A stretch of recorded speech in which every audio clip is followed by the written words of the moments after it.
Several key Denver Broncos are coming off of an injury or still rehabbing from injury going into training camp. What does the injury report going into Broncos camp look like? We'll break it down and much more here on today's brand new episode, Locked On Broncos.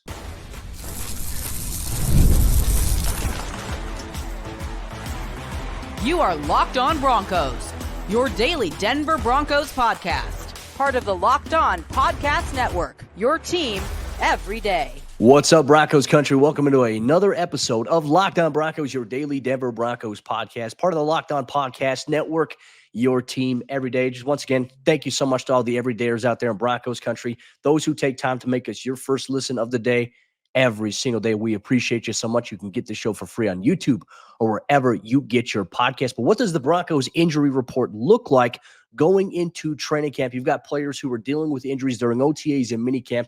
You've got players who had surgery and are still fighting their way through and rehabbing. Who's going to require some time coming back? And what is the outlook in terms of players who could have a big impact coming off of injury? You'll get all that here on today's episode of Locked On Broncos. We're your friends, Cody Roark, Sayre Bedinger. I cover the Broncos for Mile High Sports as a porter. Sayre covers the Broncos as a longtime site expert, predominantly orange.com. You can check out her work at those places exclusively outside of Locked On Broncos. But look, Sayre, going into training camp, we're just on the cusp of it, and it's an exciting time in Broncos country. There's a lot of hype around the team. There's a lot of hype around Bo Nix, but a lot of the conversation about this team, I think, that we've had in the last couple of years, even going back to 2021, the Broncos were really on the outside looking in. They were close, a game or two out from the playoffs. You can make the argument last year. They were 1 or 2 wins away from being a playoff team last season if they didn't have the 1-5 start. Injuries have always been something that have impacted this team in one way or the other at one major position group or one key player that really had big plans, whether it's on offense or defense. There are several players that we're going into training camp here saying, okay, these guys will probably be on the injury report to start early on, and hopefully no new names get added into the list. First off, let's start off with Greg Dulcich. Yeah, Greg Dulcich is probably the number one name that comes to mind when people think of, hey, who's going into training camp? Like, who are we kind of on the fence with right now in terms of injuries? Are they going to practice? Are they not? Are we going to get any impact from this guy at all? And Greg Dulcich is, I think, number one on that list because he's proven that he can play at a pretty high level when he's actually out there on the field. And he's somebody that changes the dynamic of the offense. I know that we're kind of hopeful that Lucas Kroll can do that for the Denver Broncos after what we heard Sean Payton say, after what you and other media members saw out there at OTAs. But I think for Greg Dulcich, it's actually proven. Like in his rookie year, he came out on the field after a hamstring injury, right? And he got on the field and immediately made an impact. And if he can stay on the field, which I know at this point is a big if, and I know people are getting frustrated even talking about the hypotheticals with Dulcich because it's like, well, I mean, it's either, pee or get off the pot sort of situation, right? And that's not how he's perceiving it, right? I mean, Greg is probably more frustrated than anybody at this point. And so to me, Cody, he's that one guy that he could change the dynamic of the offense if he's able to be out there. And he's somebody that changes the projection of the team. I don't mean to be super hyperbolic about it, but to me, with that aspect of the offense was completely missing last season. And with Dulcich back in the mix at full strength, that would give the Broncos an added dynamic for Sean Payton to work with. Well, the good news is the injury that's kept him out of OTAs wasn't his hamstring, it was the foot. And obviously we know as he made his return last year, really late in the season, was practicing. We're like, wow, Greg's out here practicing. Like, this is big. Like, there's a chance he could play. Then he had the foot injury pop up, and obviously he had off-season surgery, and that's really where things are at here. So for us, day one is Dulcich on the field versus being on the side field. That's something that we're going to be monitoring here, and I think there's a level of optimism. We will see him day one on the field doing some stuff. So if that's the case, there's some excitement there. And then everyone's going to be watching, okay, hey, now that he's healthy, how does he factor into the mix at the tight end position? Another player that we're going to look at here, obviously Audric Estime, a player to watch in terms of having knee scope surgery during the OTA period. I will say this for Broncos fans. I mean, I expect him to be ready for day one of Broncos camp, and maybe it's in a limited capacity. We don't know what the official status is going to be like for some of these guys, but I will say Estime has been, since OTAs has ended, He hasn't really been on vacation. He has been at the team facility going through the rehab training, running sprints, and that's obviously been a good sign for his prognosis. I mean, even on the last day of mandatory minicamp, Sarah, he was walking around, he was present. He was, he did some stuff on the side field, but then he was involved with team, just watching, being on the sideline, soaking in, getting mental reps. That's a good thing here. So obviously, Estime we'll focus on here in a little bit, but I want to bring up Caden Sterns as well, who didn't participate during OTAs and minicamp, was on the side field, patellar tendon surgery from last year and the injury he sustained in week 1 against the Raiders. He has been gradually climbing the ladder in his rehab process. And I imagine, my belief is that he will be ready to go for the start of training camp. He's been sprinting. He's been doing a lot as well. I think this is also probably outside of Greg Dulcich, the most important player we have our eyes on coming off of injury. Yeah, and he's capable of being a turnover machine in that secondary. We've seen that as well. And he can rush the passer. He can do a lot of different things he can play, in the slot. He can play that dime defensive back role. He can play the deep free safety role. I mean, he can do it all. So with Caden Sterns, it's really, again, in that small sample that we do have, it's been exciting. And it's been something that if you project it over the course of a season, we're kind of like, all right, man, this guy could be an impact starter, could be a second contract player. And so I kind of assumed, based on the fact that he was out pretty early last year, I kind of assumed that at minicamp and OTAs, since he was held out, felt like he was going to be out there for training camp and all these sorts of things. But man, he would be, with Justin Simmons' departure, especially having Caden Sterns healthy, it would be such a huge boost to a position group that I think has been one of the biggest question marks on this roster in 2024. 100% agree with you there. Another safety too that's been going through the injury rehab process, Delarian Turner-Yell, who we obviously, I think, don't expect to be ready for training camp. We don't expect him necessarily initially based on the timeline to be ready for the start of the regular season. However, I've been watching him go through his rehab process. I mean, he's sprinting. I think he's further ahead than most people would be in an ACL recovery, considering it happened so late in the season.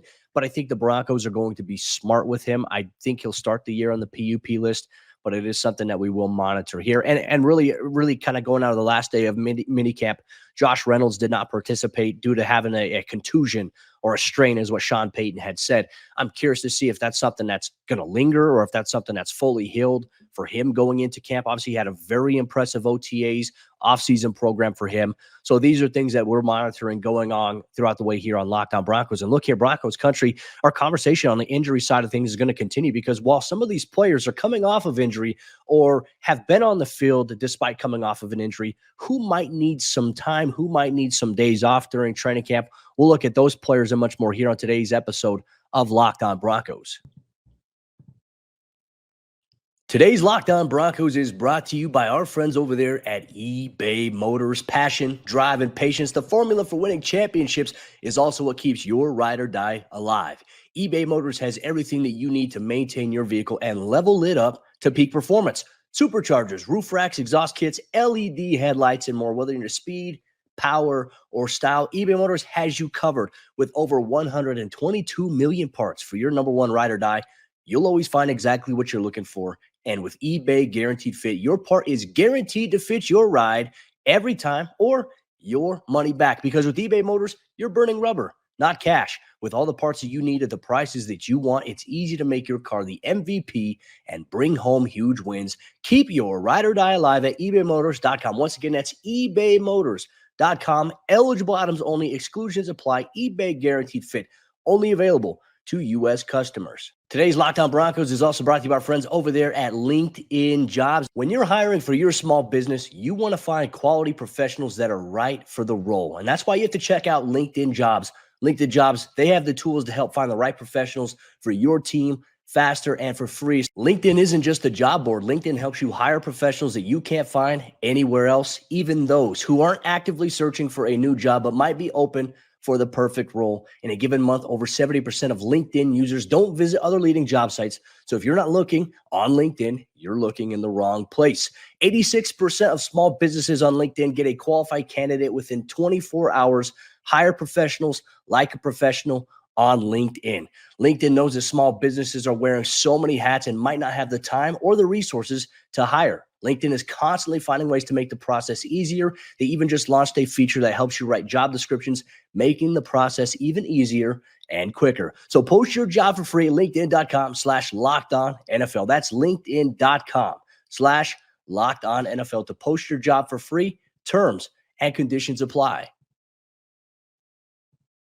If the Denver Broncos are going to get to the 2024 regular season with the best 53 possible on this roster, they may have to proceed with caution with a few players at the start of training camp. We're going to break down a few notable names of guys that the Broncos need to proceed with caution so that we can actually see these guys playing in the 2024 season. But on today's episode, Locked On Broncos, you can expect that and a little bit more. And we want to say thank you before we go any further talking about these injured players to every single one of you that makes Locked On Broncos your first listen of the day every single day. Wherever you listen, however you listen, hit subscribe. If you're not on YouTube already, go over to the YouTube channel and hit subscribe there as well. We appreciate you so much, Broncos Country, for rocking with Cody and I every single day here on the show. And if you haven't already, checked out Locked On Sports Today, a 24/7 streaming channel on YouTube or the free Amazon Fire TV channels app with local experts bringing you the news, content, coverage, and analysis, and more.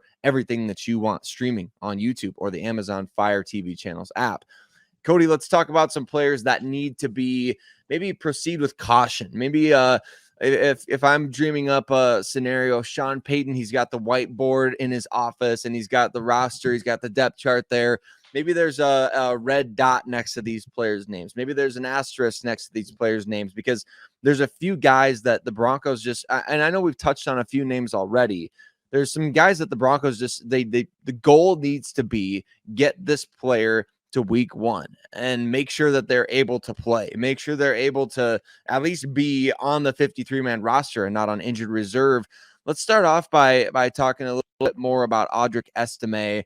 I think he could end up being the team's running back 2 of the future. I don't know, maybe running back 1 if he really goes off. Yeah, given a 3rd-round grade by the Broncos, held out because of the knee scope there at OTAs. Let's talk about maybe proceeding with caution with Audric Estime at his rookie training camp. Well, I mean, for going back to what we had said when we heard Mike Kliss report, several weeks ago that Estime is going to be on the roster no matter what. And so with that in mind is, okay, like if you have that knowledge, if that is in fact the case, is there a reason to just rush him into things? No pun intended. He's a running back. He's going to rush for many yards, we hope, for the Broncos, hopefully rush for a lot of touchdowns. But is it smart to just say, okay, hey, it's day one. You missed OTAs, you missed minicamp. Don't try to overcompensate. Estime is a competitor. He's a big guy. He's going to want to be out there on the field. He's a bruising style of guy. So when the pads come on, yeah, you want to run through some dudes. But yeah, I mean, there's also going to be situations where it's high thought up. I don't think you're going to see guys going to the ground tackling. I mean, that's the thing. Like, you're not going to tackle your own guys. You're going to thud up and you're going to simulate in a lot of these situations. I think it's going to change a little bit when you have joint practices with the Green Bay Packers in the second week of August. So there's a lot to look forward to when we talk about that. But for Estime, he could be one of these players. I see Sean Payton saying, hey, we're not just going to throw a full workload at you right away. We may ease you into it. I would not be surprised if that's the case. But I mean, I don't know the full extent of how his recovery has gone. I assume it's gone well since he's been running sprints at the team facility. He's been training there since OTAs has ended, since he suffered the knee injury and had the scope procedure. So for me, it's like, okay, where are you at here? I think you still have to be smart there, right? Because when you talk about anytime you get cut open, and I think this is the myth about injuries and surgery that not a lot of people talk about. When you get cut open, you're going to develop scar tissue. And that right there can be a little bit of an issue. It can pop up. You can pop some scar tissue. Certainly those who've had knee surgery or surgery anywhere else probably know exactly what I'm talking about. Like, there's times where you feel like something happened, but it's really just your scar tissue popping and rupturing. And, sometimes you want to get that massaged out. I still have scar tissue in my knee from the surgery that I had when I tore my ACL. You can hear it. It clicks, it pops. And there's times where I've done physical activity where I'm like, oh, my knee really hurts. Did I do something to it? When the reality was it's just scar tissue breaking up in there. That is something to monitor here, obviously, for Estime. But I would not be surprised there if we see him come out as limited during some of the days. I want to get your thoughts here on Caden Sterns, who's obviously another knee injury, patellar tendon surgery. Look, when I had my ACL, When I had surgery, I had them take out my patellar tendon to put that as my new ACL. And so with that, there are some things that you can experience, some drawbacks to, some soreness, stiffness, and sometimes your knee can swell up. I know if I go on a run, my knee swells up. If I go and play flag football, my knee swells up, and I deal with that. I don't have access to the medical recovery stuff, the techniques that these guys do. So I feel like they're in a better position. But I feel like Caden Sterns is also a guy, sir, that the Broncos should ease in, give him some time, give him some room to get back into the swing of things. Especially because this is the contract year for Caden Sterns, right? I mean, that he needs to be at full strength. And so they've got to do whatever it takes to make sure, if it's limited at the beginning of practice, if it's, every third day off, whatever it may be, to get him ready to go. But also, I mean, I think he's in an interesting position because it doesn't necessarily feel like he's competing to start.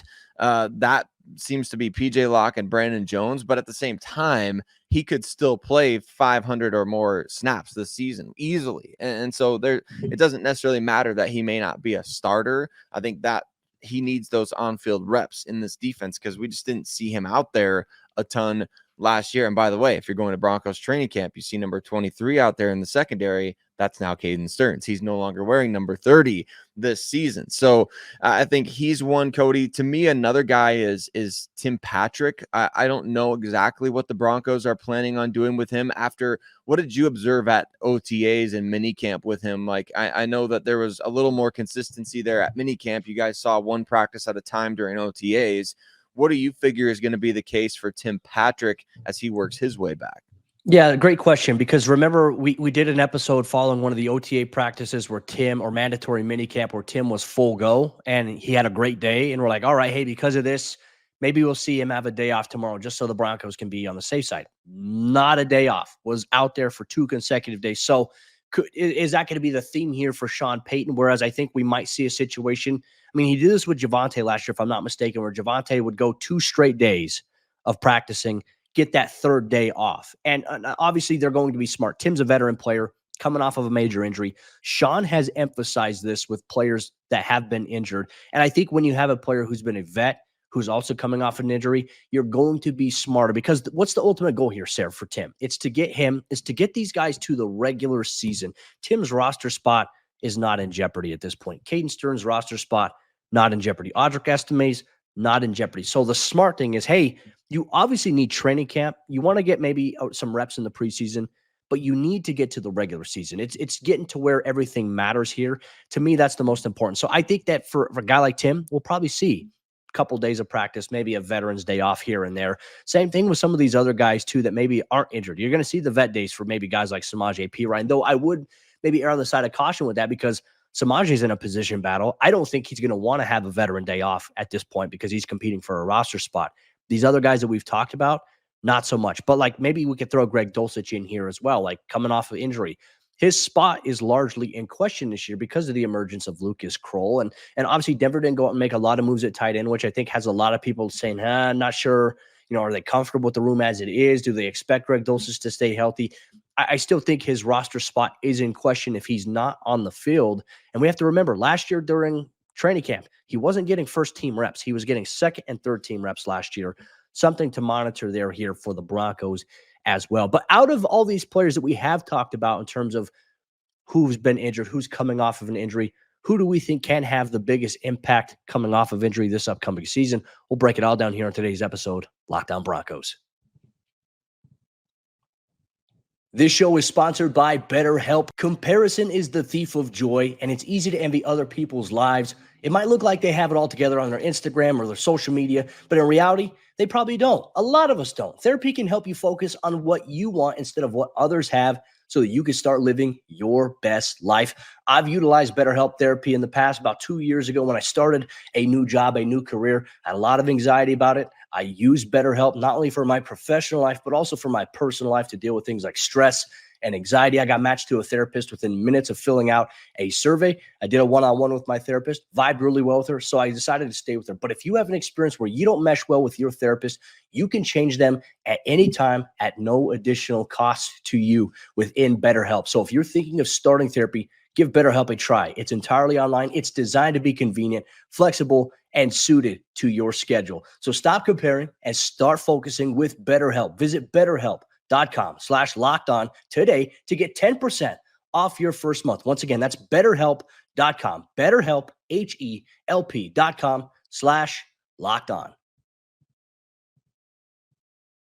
Which Broncos players coming off of a major injury could have the biggest impact this upcoming season if they stay healthy? That's something you're going to get here on today's episode of the show, but just want to say thank you once again to Broncos Country for tuning in and helping Locked On Broncos be a consistent voice for the community here in Broncos Country. We appreciate you so much. Your contributions, your listening-ship, your viewership, it all means the world to us. It makes the show exactly what it is. With training camp right around the corner, obviously we've analyzed some of the injury elements going on with several key players on this team. And obviously our hope here for the Broncos is for guys to stay healthy. I will say that we probably should touch on this a little bit. From last season, from the Broncos going from one of the most injured teams or impacted teams by injuries in terms of games lost to first, like with the addition of Bo Lowry, the training staff, the changes that they have made. I think to me, Sayre, that has given me more confidence that players who have been injured can bounce back, can come back and play right away. We saw it firsthand last season here for this team. Now, the question I think we have for you is which of these players that we have highlighted here on today's show coming off of an injury can have the biggest impact? I feel like out of the players we've talked to, there's three guys that I feel like absolutely can that have proven NFL experience. Well, let's start off by talking about the impact that Tim Patrick can make, because I think that it's been a while, right? I mean, I know we've mentioned that almost every time we talk about Tim, but he's had 2 straight season-ending injuries, and it's been brutal to watch because we know what kind of impact he can make. We saw it in 2021 when he got that contract extension. The entire Broncos organization saw what he was doing out there. I mean, he's sure-handed. He makes plays in the red zone. He moves the chains. He blocks well downfield. He's a great leader. He's a great teammate. He's somebody that you want in your organization. To me, I think the impact that Tim makes is probably the most substantial in terms of on field and off the field. But at the same time, you can't help but wonder, like, what is he going to look like out there? Because this is a guy who broke his leg in a grotesque way at the college level, nearly ended his NFL hopes and dreams before he got to, I think it was the Baltimore Ravens first and then the 49ers before he got to the Broncos. And then now he suffered 2 straight season-ending injuries, the knee injury, the Achilles. So I don't know what to expect from Tim, but it sounds like he's been looking explosive out there at practices. And that's good news, because if he's able to be the same type of explosive athlete that he was, there's no doubt in my mind that he can be a wide receiver 2 for this team and potentially lead the team in touchdown catches. Well, and look, a reliable security blanket option, too, for a young quarterback like Bo Nix, who we all anticipate is going to be the starter, if not right away at some point this season here for Denver. To me, Tim, what do you get from him? I think you get the consistency factor. He's a guy that when you need a big play, he's going to come up with it. I think the most standout moment, you go back to that Bengals game a few years ago, you go back to the Dallas Cowboys game a few years ago, Tim can be that guy. And look, Tim overcame, I think, a worse injury in his college years than an ACL and Achilles. I mean, this is a guy who a lot of people were worried when he had the tib fib, like, hey, like that's really, really hard to come back off of. And Tim's done a tremendous job taking care of his body to be able to do that and produce at the NFL. And, his journey through the NFL hasn't been the easiest, undrafted. And now he's been an impact player. You're going to get a reliability aspect from terms of guy who doesn't drop many passes for you. So Tim doesn't necessarily need to come out and be a 1,000-yard receiver here for the Broncos, but can he move the chains for you? He can. Can he pick up first downs in key situations? Can he be clutch? Yes, he's proven that in his previous production. He's looked good so far in practice from what we've seen at OTAs and minicamp, has looked explosive, has looked a little bit more confident. There's going to be some days where maybe he doesn't look like that, but that's just the ebbs and flows of being, a guy coming off of a major injury. And certainly, you want to be smart with that. So I think Tim can absolutely have a big impact. I think another guy we'll talk about here too, that has proven to have an impact when on the field, Caden Sterns. And look, before his injury last year in week 1, the Broncos started Caden, PJ, and Justin in week 1 against the Raiders. Like when they introduced them coming out of the tunnel, they had 3 starters at the safety position. It was those 3 guys. And to me, Caden was one of the biggest standout players during training camp on a consistent basis, covering guys like Jerry Jeudy, making plays downfield. Like that to me has been promising. And then we've seen him on the NFL field playing. I mean, he's gotten after guys like Lamar Jackson. He's been an asset as a blitz option, which I think if he stays healthy, like we saw PJ do that last year for Vance Joseph, Caden can do it, and I think Caden can be a valuable asset there. He's been a guy who's had a multiple interception game in his career. He's been a ball hawk. That is what the Broncos need. And you're going to see that consistent rotation of Locke, Brandon Jones, new free agency acquisition, and obviously Caden Sterns, the Texas trio, if I might add. So I think Caden's another guy I think can have a massive impact coming off of injury, though I think that as we've talked about in guys in terms of who may need some more time, just some grace period, I think Caden's probably one of those guys that probably needs a little bit more grace because, hey, like this is going to be a training camp. It's going to be his first real football work really since last year. And that's huge. Like that's a lot of time and not being able to do stuff. He's going to start doing stuff here at training camp. So I think that's going to be something we'll monitor.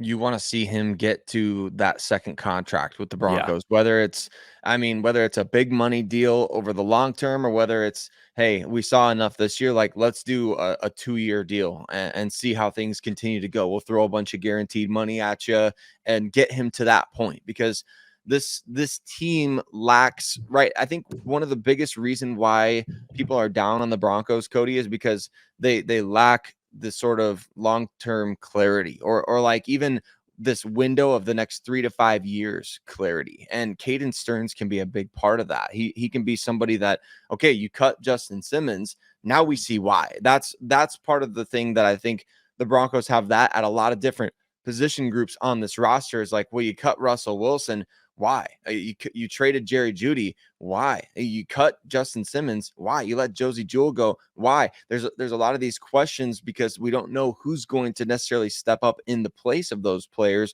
I mean, we know the names, but we don't know how it's going to happen or what it's going to look like. Caden Sterns is a guy that can answer part of that question. I think another player is Greg Dulcich, who can answer a major question. Like, people perceive the tight end position to be the worst position on this Broncos roster, which I can't disagree with, right? I mean, we talked tight end, we've talked off-ball linebacker. It is fair. I think safety is a question mark. I don't know that it's necessarily on paper worse than tight end. So Greg has a chance, Cody, and I think he knows it, and I think he has known it since last year and the year before that. Like, remember the Broncos, they needed Greg Dulcich when they drafted him in the 3rd round in 2022. They needed a starter. They needed someone to come in right away and make an impact. And we've just been waiting and waiting and waiting. It's the Julius Thomas situation 2.0. It's the guy with the potential, the guy who we hear things about on the practice field, the guy who the coaches and scouts rave about, the guy who's got all the tools, but the guy who can't stay on the field. And that's the unfortunate asterisk next to his name. If he can get out there on the field, I said it earlier and I'll say it again, I think he can change the dynamic of the entire offense because of the playmaking abilities he has at that tight end position. And it's really just going to be a wait and see approach here. And obviously there's so many different hurdles he's going to have to clear. Some of these players are going to have multiple hurdles they're going to have to clear in order to provide like some clarity to some of the questions that I think are looming around this team and around certain positions, as you had mentioned here. But, training camp right around the corner. We'll get those answers sooner rather than later. And look, Broncos Country, we appreciate you once again for tuning in, making Locked On Broncos your first listen of the day. For your second listen of the day after the show, make sure you go check out the Locked On Sports Today podcast or Locked On NFL to get some of the reactions, some of the biggest stories going around the National Football League going into training camp from the local experts on the biggest stories. Locked On NFL should be your second listen every single day behind Locked On Broncos. For all you everydayers out there, here's what you can expect on Monday's episode of the show. Training camp week will begin next week. But what are 3 of the biggest questions that the Denver Broncos coaching staff led by Sean Payton, Vance Joseph, and even special teams with Ben Kotwika, what must they answer this upcoming season in those respective areas? We'll break it down and much more on Monday's episode of the show.